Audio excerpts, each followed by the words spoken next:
Evening, everybody.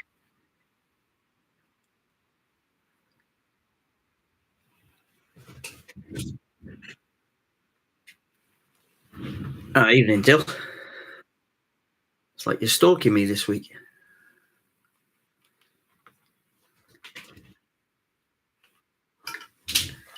We'll give everybody a opportunity to get themselves on and to find us this week.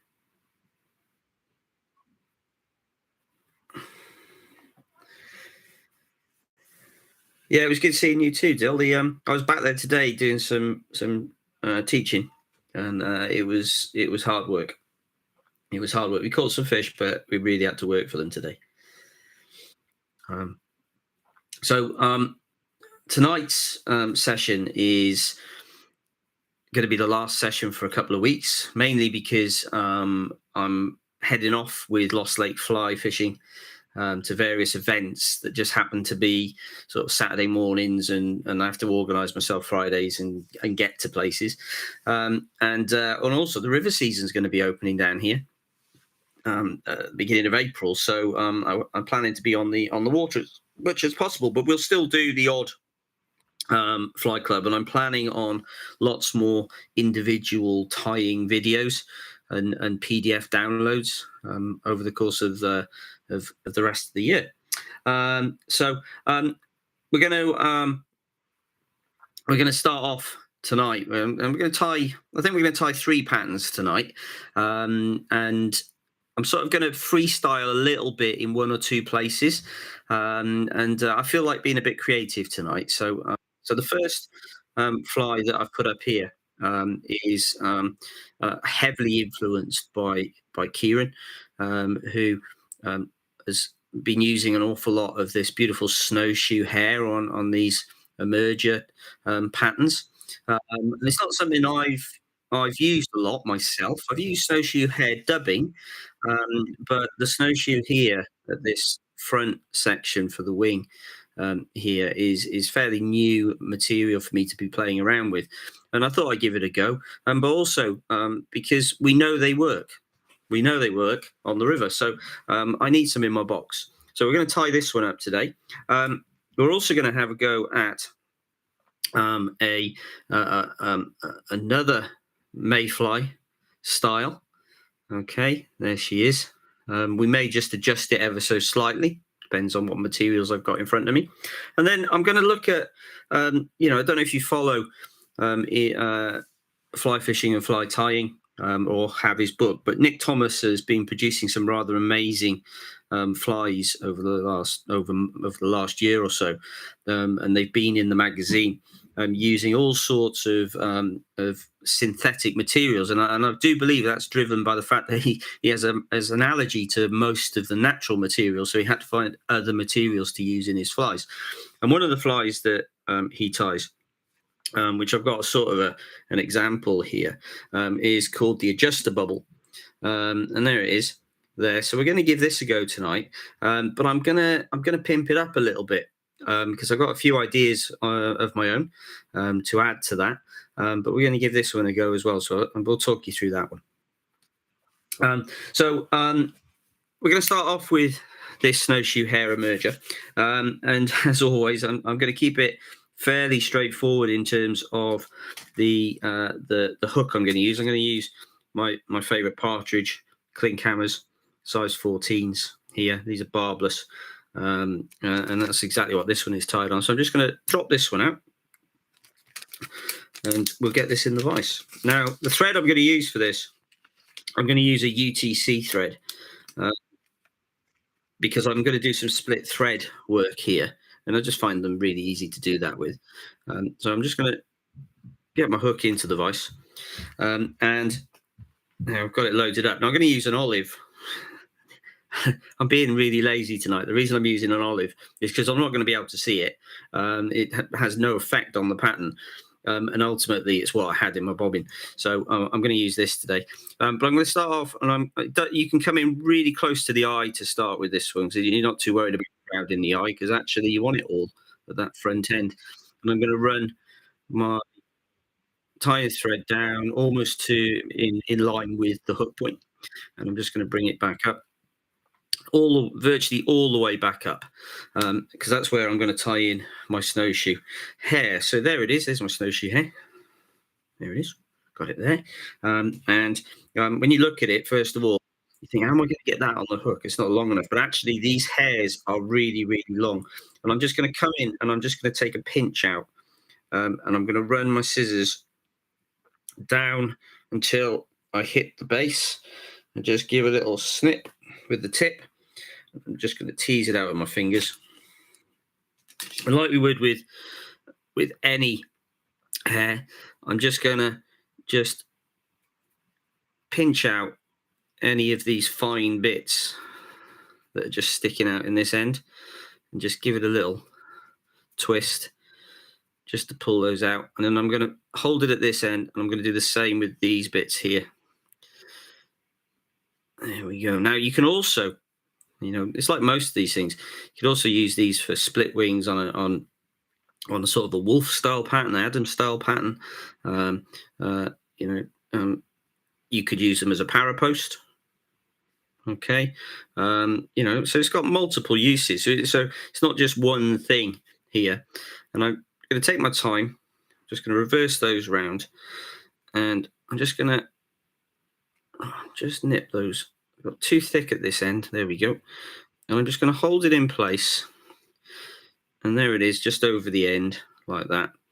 And I'm just going to come in, and I'm going to pinch grip like I normally do, and pull it down onto the top of the hook, and put a second and a third turn in. Then I can just hold it there and have a look. Now, we've been really busy this week at Lost Lake Fly because I've been off demonstrating at various fly dressers guilds. The Surrey session on Monday was lovely. And what was even nicer is that a really nice bottle of scotch arrived on Thursday morning, delivered by Waitrose from the Surrey guys. It was really nice. I wasn't expecting that at all. But we're back on tour. We're back heading around in various places, and I just cut that at 45 degrees at various places. Coming up, we've got a 2 days at Duncton Mill. And that's next weekend.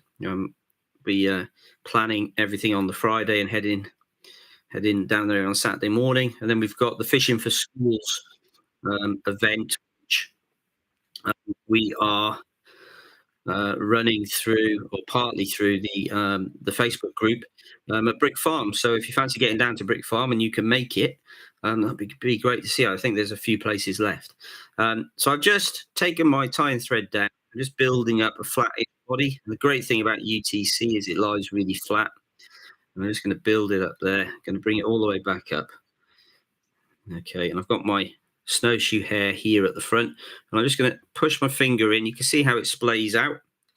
Okay, there you go. So how it's splaying out, and we're gonna capitalize on that in a bit. But you can see how you could just separate them into two.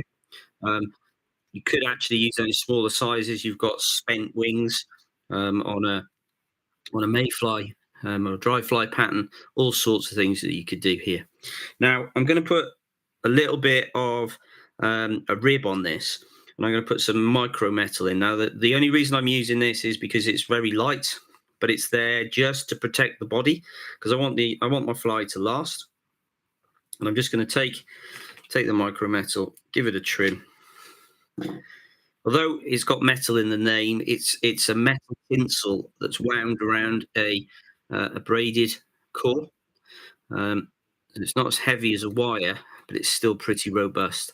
And I've caught that in, and I'm just going to take my tying thread down. I'm not too worried about touching turns at this point. All the way back down to the base, and then work my way all the way back up all the time, just concentrating on that taper. And then I'm just going to come in, nip out that waist piece, and tie that down. There we go.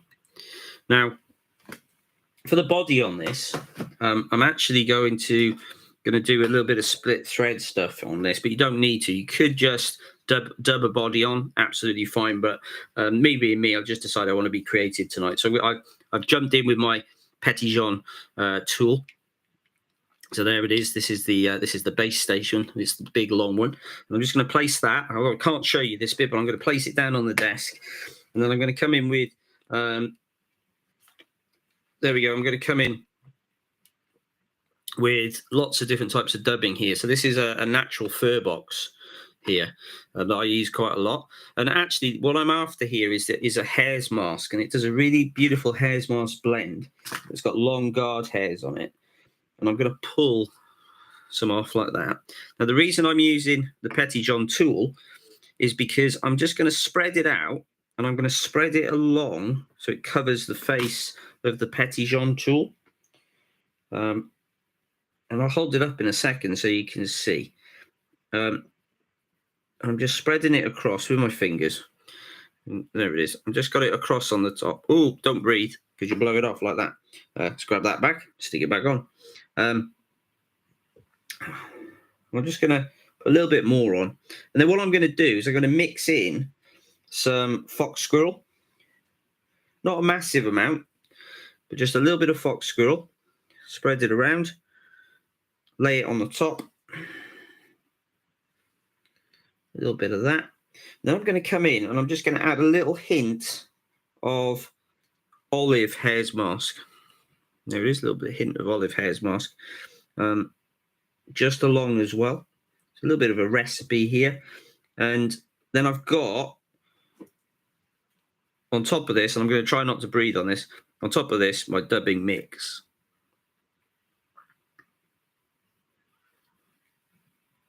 Now, next thing I'm going to do is I'm going to take a bit of wire. Okay, a little bit of wire like this. Okay, going to use this to push down into the slot on the base station, as you would if it was a CDC feather. So it forms the same sort of idea. There it is. Okay, and then I'm going to come in with the clip. I'm going to take the clip, drop it in, and hold it up like that. There we go. So I've got it in the clip. And now all I need to do is just pull the wire out. And I've got my mix of dubbing across the top. And then what I'm going to do is I'm going to just get my rib out of the way. I'm going to start at the top here. This is just purely because of the position I've got my vise in tonight. And I'm going to take my thread splitter. I'm just going to rub it along the thread. And I'm going to split it in two. There we go. Split it in two. I'm going to take my dubbing and I'm going to place it into my split thread, half and half. Position it down. There we go. Now, what I'm now going to do is I'm going to spin it. I'm going to let that spin until it forms a nice tight rope. And it allows all of those guard hairs to flare out. You can see that, yeah, there we go. I've got it there. And I can just rub my fingers along it, just move it up and down.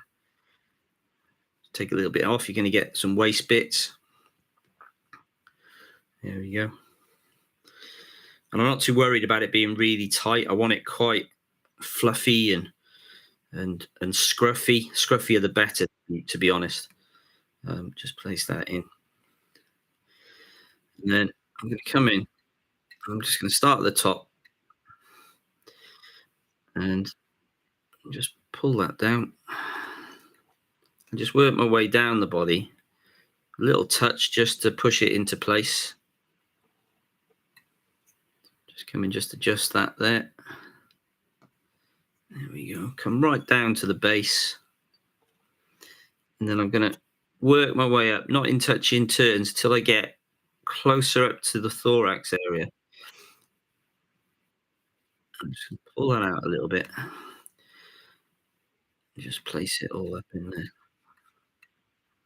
We got a really nice scruffy body. And we're going to play with that in a bit. And you're going to get bits coming off it all over the place. And then I'm going to take some of the micro metal, and I'm going to put 2 turns under the base, and then bring it up in equally distant turns up through. I'm not worried about whether or not it can be seen. This is just to give it that little bit extra rigidity and support when those little trout decide they're going to hit it. And come up to the top, tie that down, nip that off. Okay, I'm just going to take my dubbing brush, and I'm just going to give it a little brush out as well. And because it's wrapped around the thread, you can be a bit more robust with it, and you're going to get bits that are gonna, and you want to push it all the way back. So it's legs, it's wings, it's, you know, it's all part of a fly that's just emerging, or struggled to emerge. Any massively long bits, you can just pull them out with your finger. Resist the urge to use your scissors. Okay, and then we got the thorax area a little bit at the front, and I'm going to go back to the hare's mask. Now I'm just going to traditionally dub this on. Just going to take a pinch here, and I'm not going to press too hard because I don't want it really tightly compacted. Quite airy. Up we go.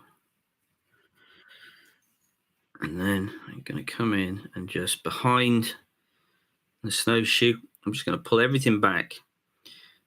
I'm going to put 2 turns just in front of it, just to push it back and just build up across the back of it there. And you can see that the snowshoe hare is just flaring out. And then I can come back to the front and just finish up with a small head there. Okay, and you can see that the snowshoe hare is flared quite significantly. And then we can come in and whip finish. We're going to trap the odd little bit of fibre in there. It's going to happen. There we go. So I'm just going to come in and just trim that out. There we go. And then I'm just going to give it that final little brush, particularly in that thorax area. Just touch it and pull up. Let the barbs on the Velcro do its trick. Same on the bottom.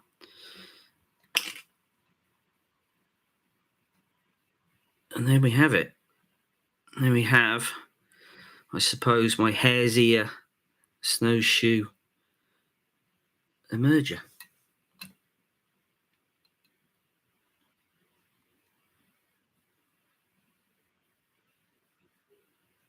So give that one a go. Give that one a go. I'm really looking forward to trying these. I've comparadons and things I've used a lot, but snowshoe hare, it's something that Kieran has really turned me on to, and you'll probably find that I'll get really fixated and only use it now when I'm tying. But that's our first fly of the evening. It's really buggy looking.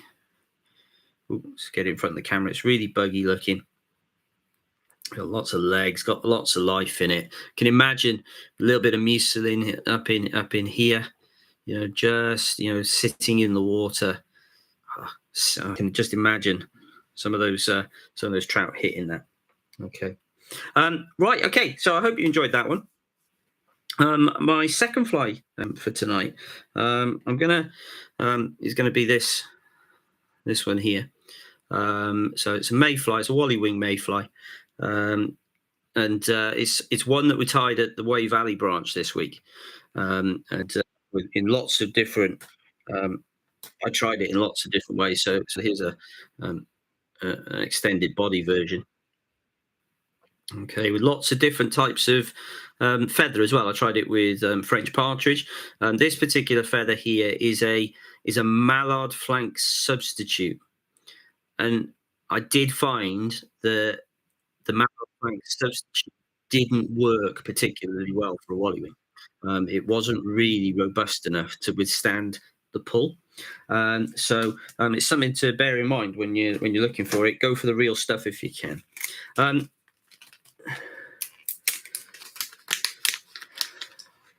I'm going to come in with again my partridge hooks, size 12 this time, cling camera. Most of these patterns tonight are going to be on these hooks. It just suits them so well. And in we come. There we go. There we go. And I'm going to stick with the same thread because it doesn't really matter. And I'm going to come in leave about a millimeter before the eye and just work my way down about half a centimeter and then back up just into about 3 to 4 millimeters before the eye. I'm just going to pull that off. Now the feather we're going to use tonight, I'm actually going to use a mallard flank feather. It's an olive mallard flank feather. And they are beautiful and very robust, and they have lots of major uses. I know we've used them before in these sessions. Just going to take off the fluffy end. So we've got the main part here. And all I'm going to do is I'm just going to pull back. So there's the tip. And I'm going to pull back all of the fibers back like that. So they're all arrowing back. Now this is going to form part of your wally wing, this section here. So you can do this in a number of ways. You can hold them in like that and position them and tie them in. One of the things that I do, I just lean over into my tray, is I use these tips from Bug Bond. I don't know why I had them. I know I had some Bug Bond once, but I don't know why I had these particular tips. I think I might have just picked them up. And basically what I've done is I've cut the tip off and I just widened the hole at the end here. You can use a ballpoint pen lid. And all I'm going to do is I'm just going to lick the end there and I'm going to place that through like that. Okay, so there's the tip. And I'm going to pull my feather through in it, and it quite nicely gives you a really nice profile. Okay, and you know these are big wings on these things. You know, these are designed to be cast on short, stiff leaders, not long casts. You know, halfway across a river or lake. These are really, you know, targeting a fish quite close. That you can see. So I'm just going to make this a little bit bigger. So in terms of that, it is about it's about the length of the overall shank of the hook there. And what I'm going to do is I've got it curve up, and I'm just going to hold it to just on top and to one side, and I'm going to put in a very loose wrap across the top of it, and then a second one to hold it down. And then I'm just going to remove the plastic tube and hold on. Make sure that it's positioned on the top of my hook shank. And then I'm just going to tighten down, getting tighter as I move my way backwards. And we can see, there we go. And then I'll take my scissors. Once I'm happy that that's secure in, I'm going to come in at 45 degrees again and just nip that off. Get rid of the waste and then tidy up this end here. And you're going to get a bit of a step at this point, but don't worry about that. I'm just going to tie that down.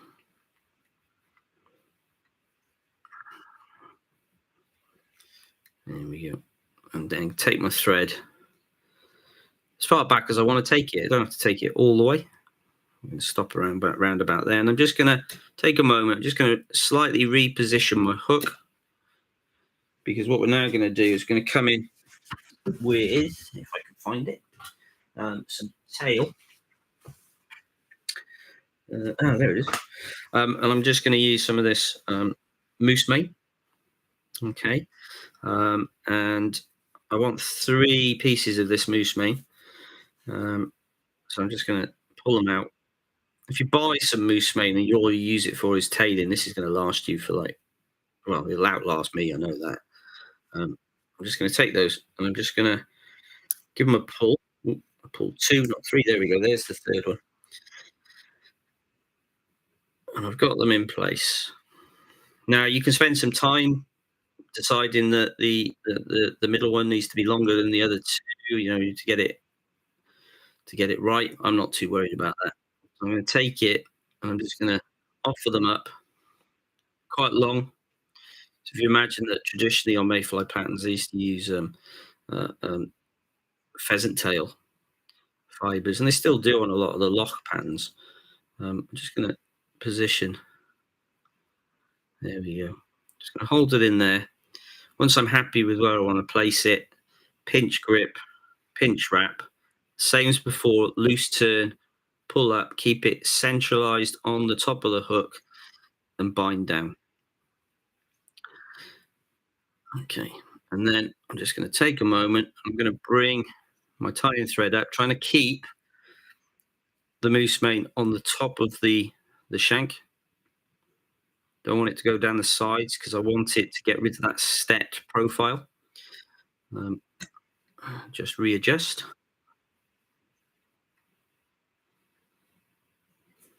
There we go.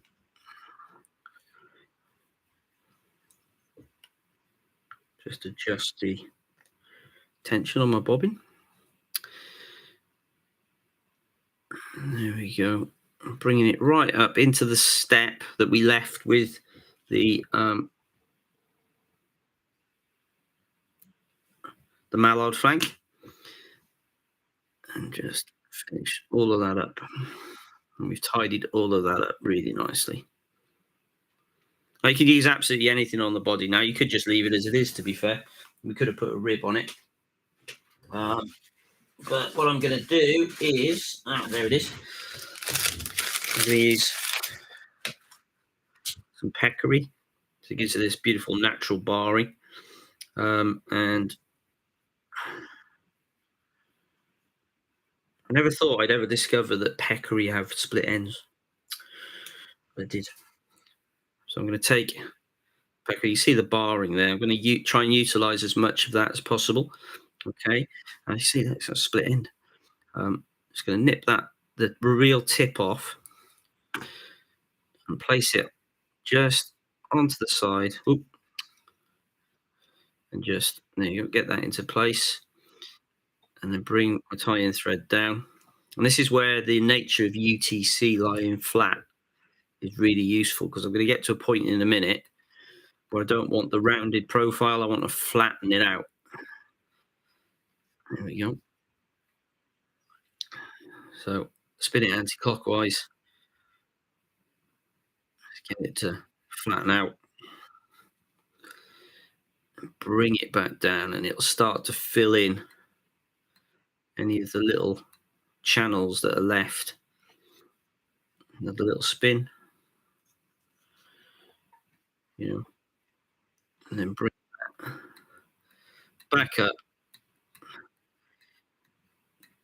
all the way up, or as far up towards the mallard flank. Now I'm going to take the peccary, and I'm going to wind it in touching turns up the body. It's really thick hair. It's pretty robust. And you can see the segmentation that we're getting already.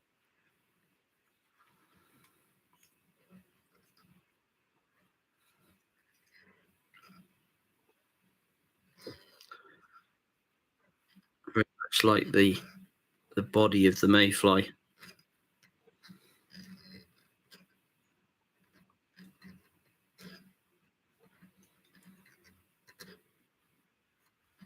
bring it up. Touching turns, you can bring it quite far up and then trap it down with the thread.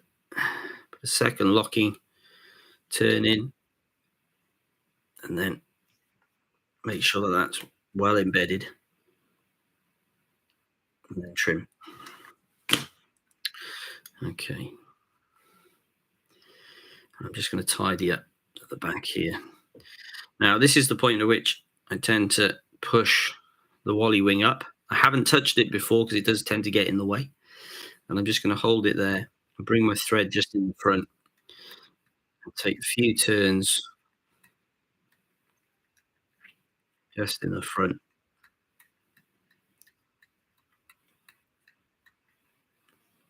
Just to pop that up and then come in behind it again. Now, I'm now going to split the wings. So I'm going to do that now so that I get them in the right position that I want them in. But before I do that, almost forgot, I am going to put in my hackle. So I'm going to use, there we go, good old Grizzle. It's a saddle hackle, whiting saddle hackle. I think this particular feather has made 8 flies so far. So I'm just going to cut my little ladder steps at the end. There we go. And trap that down. Now, that's not going to go anywhere on there. And then come all the way back just for the moment. And now I'm going to come in and I'm going to take these sections here on the mallard flank, and I'm going to pull 3 of the fibers. I found 3 is the magic number, and I'm just going to give that a pull. Now at this point, the synthetic mallard flank decided that it wasn't going to split uniformly all the way down. I wasn't too impressed with it. So although it might be good for other things, it's definitely not good for this particular technique. I'm just going to take the other side, got my 3, and pull it down. Okay, you can see I've left these little wingy bits here at the end, and I'm just going to take a moment now just to position my wings. And I've got the central section here. I'm just going to pull it in between the 2 wings because it will just push them out. And I'm just going to trap that down just behind. There we go. And we can play with those in a second. And then this little section here, I'm just going to clip off. And then I'm going to bring my thread back in front, just push back with my nail.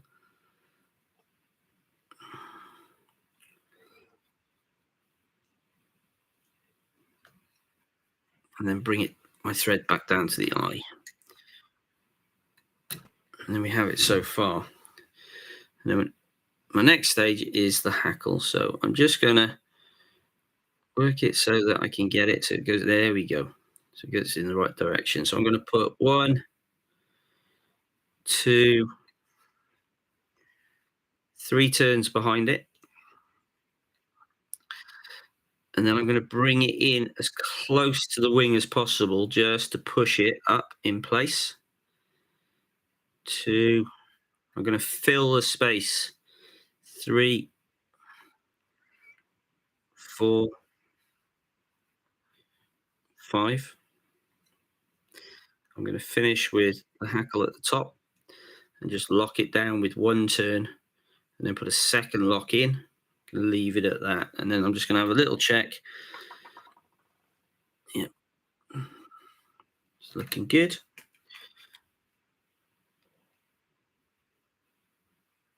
And I'm just going to nip that out. And just pull everything back. There. and form a little head and just go over that final section of the hackle just to secure it in place. That's about the only time we'll see the olive, and it matches the olive wing. There we go. Find the always hiding whip finish tool. A few turns.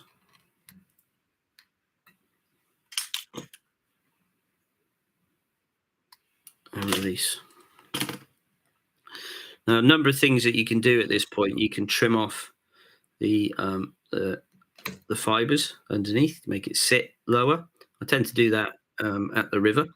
And I tend to leave these fluffy bits at the ends here so that when they're in the box, because they're often in a compartmental box, they're easy to pick up by those. So you'll often see that in the shops where they're left on, and they're really useful for being able to hold them like that. And then you can either nip them off or pull them off. I mean, you can see the shape of the Wally wing there. Now, the reason for the short cast is really because you do get an air corkscrew effect on your leader. So it's got to be quite a stiff leader, furled leader, and then a relative high diameter to strength that you're going to be using. And during mayfly times, they're not bothered about the leader. They're going to be fixating on these particular patterns. So aiming for them on short casts.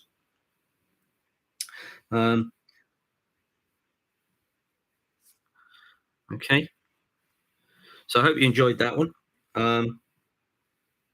So Phil, what do you think of a conical whip finisher like the Stomfo one? Looks good for dries such as clink hammers. Um, I don't think I've seen that one, Phil. I'm assuming, and I could be wrong. Please correct me. I'm assuming that it's got something like a half hitch tool like that, which goes over the front like that. I know that Wright bobbins do a half hitch bobbin, so actually you can tie your fly and actually finish it with a half hitch with the bobbin without actually having to resort to another piece of material. I do use the bottom end here. I do use for half hitches on occasion, and really useful. It works. If it works for you, use it. That's what I say. Okay, so that's our second fly for tonight. So a Wally wing mayfly. Look forward to giving that a go during the course of the summer. If you can see my desk at the moment, I've got a big magnet on here, and I've got all the flies we've tied over the weeks on here, and they're just building up into a massive pile of flies. So it's I'm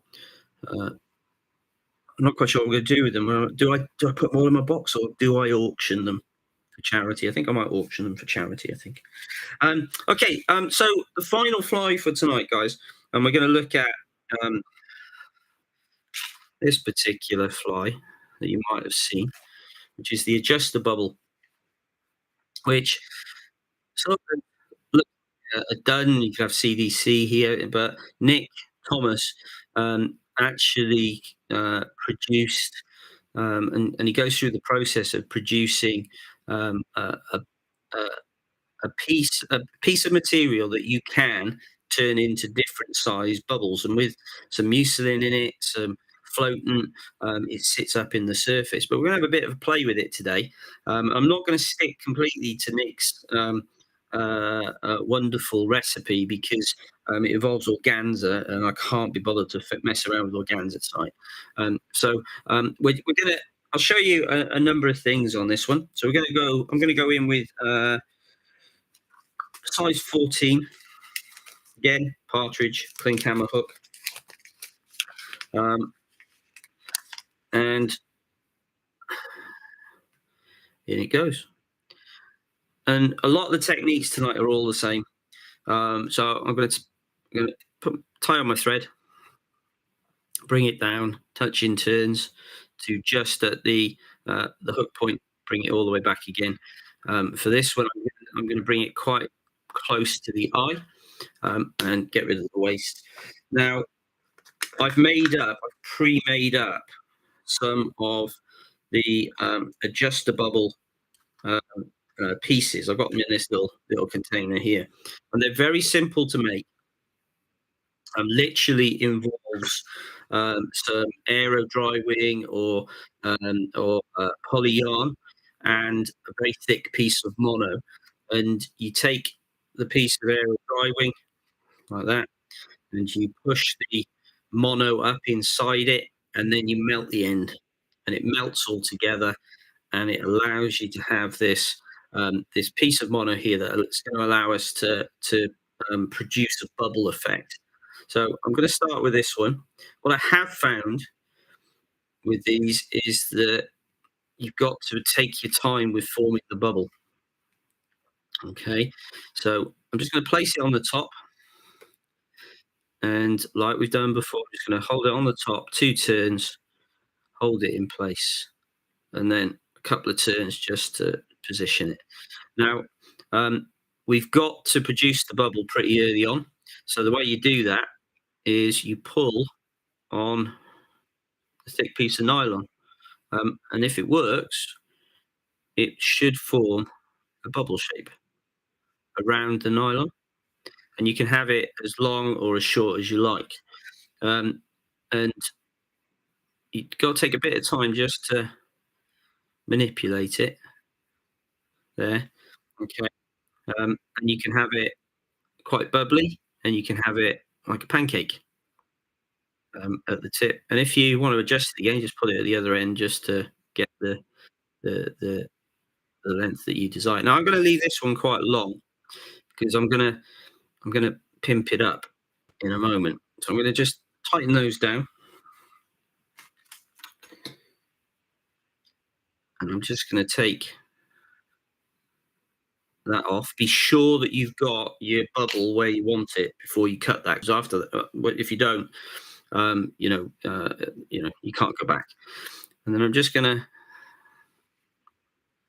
like we've done before, just take my tying thread down as far as I want to.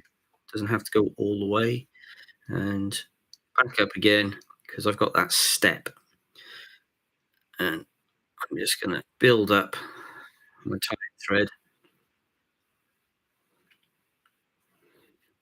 just to hide that step.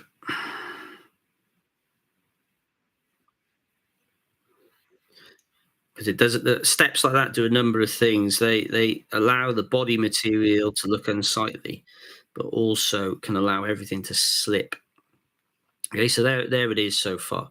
Okay, now for the body of our Adjustabubble here, I'm going to go for some Semperfly dirty bug yarn. So we're going to keep it really simple. I just attached the microphone to my neck. Keep it really simple, and I've got this golden olive color here that I've just picked up. So I'm just going to take off.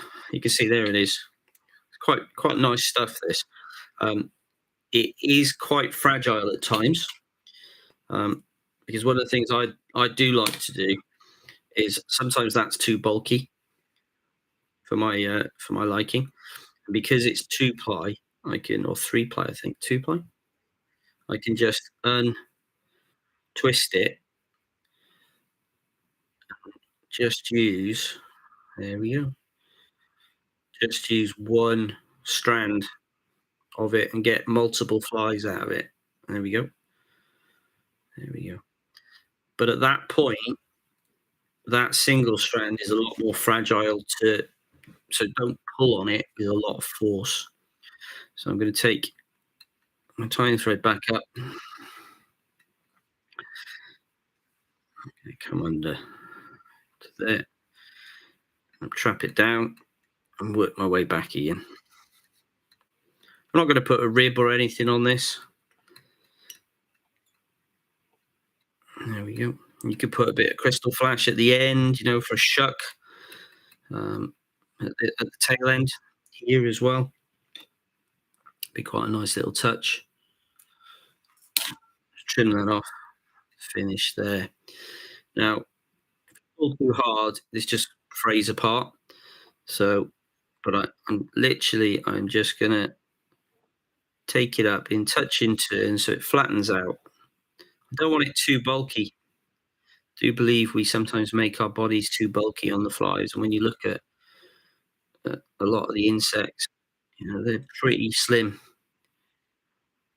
and they have to be aerodynamic, I suppose. And up we go.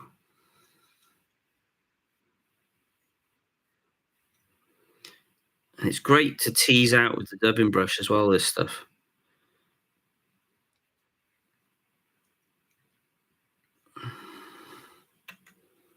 And up we go. Just finish that there. Come in like that. Nip that off. Just punch the bobbin.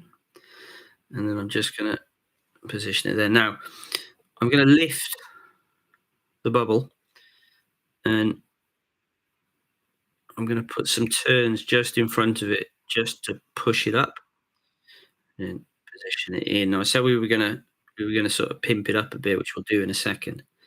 I'm going to put a little bit of a thorax in here, and I'm going to go back to my trusty natural fur box, and I'm just looking at some colours here, and I've got this coyote mask here, which would be a lovely mixture on here, um, full of guard hairs, lovely to dub, and I'm going to use that. Just touch it onto the pre-wax thread. There we go. Just position it further up. And I'm just going to bring that back down over the bug yarn and then just bring it back up to the bubble. I'm going to put one in front of the bubble and bring it back up so that my thread just finishes behind the bubble. Now, this is where I tied these patterns and had a go with it, and I really love the work that Nick does. But I thought that I'd try and adjust it so that I could add another element to it in terms of its flotation. So I thought I'd go for some CDC here. It's a bulk box, and I'm looking for a couple of quite large feathers. If I can find them in here, I might have to. No, I don't think I'm going to find them in there. There's far too many medium size. I want longer ones. So just bear with me a second, folks.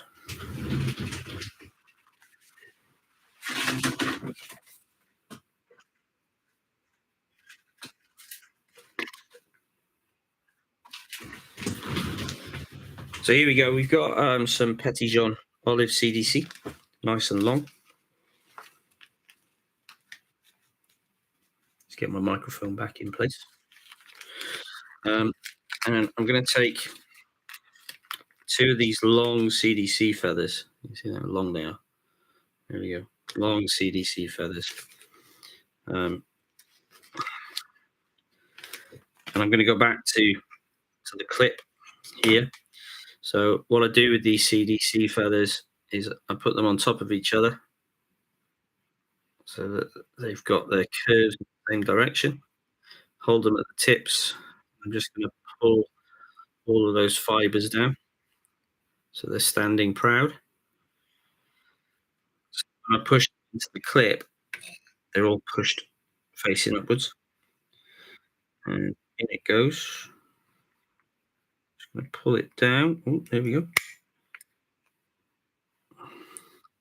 And they're sat just in the top of the clip like that. And then what we do is we come in and I'm just going to nip off the end bits in the clip. It's easier to do it at this point. And I'm going to take my clip here, hold on to the CDC and just let go. And there we go. And then I'm just going to cut quite close to the stem of the feather. Taking my time.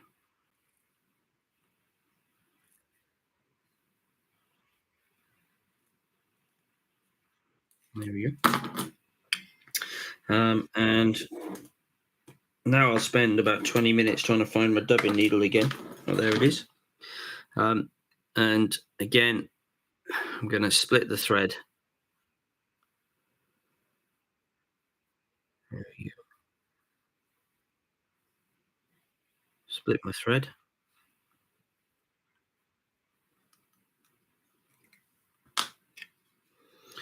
I'm going to place my CDC, or my clip into the CDC, and then bring it all the way back again.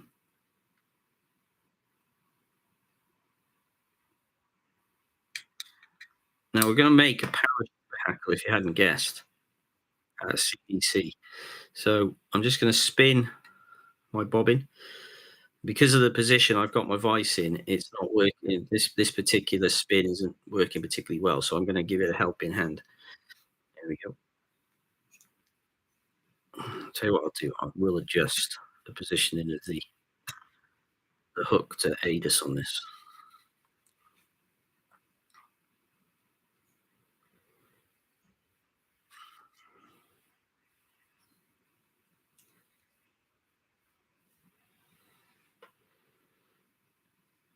There we go. We're going to get it to spin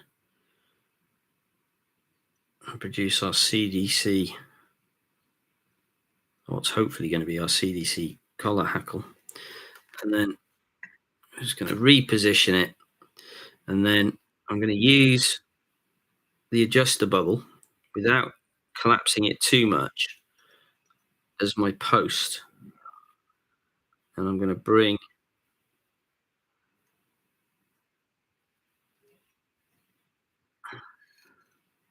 my CDC around it.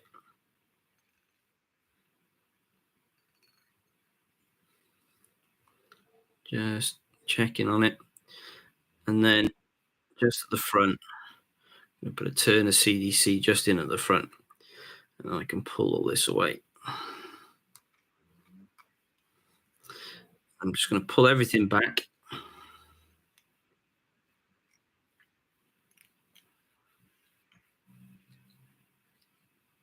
And form my head in there.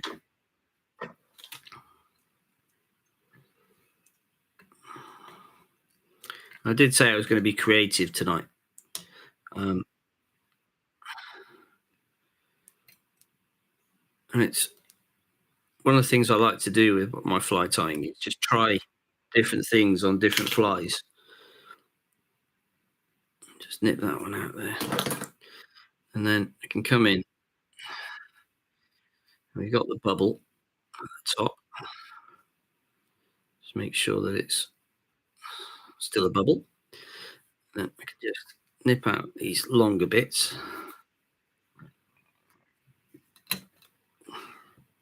Just underneath. I am going to just come in with my scissors and just clip just under here.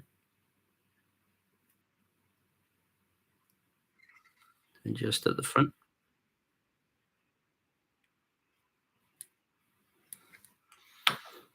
And there we go. Remember, it's an emerger pattern. So with the added CDC in there as well. And then I'm just going to come in and just use my dubbing brush just to scruff up the body a little bit. And that's where that bug yarn really works wonders. You can just pull those out. And we've got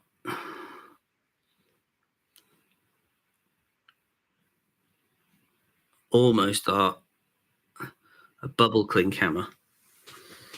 Hopefully we can test out a little bit later on, well, in the next couple of weeks. I think that'd be quite a successful little pattern. Just on its own with the bubble, it works. But you've got to. I found that personally, I have to put mucilin or gink it up a bit to get it to in that bubble to get it to sit. in the water, and a bit of longevity in the pattern. Okay.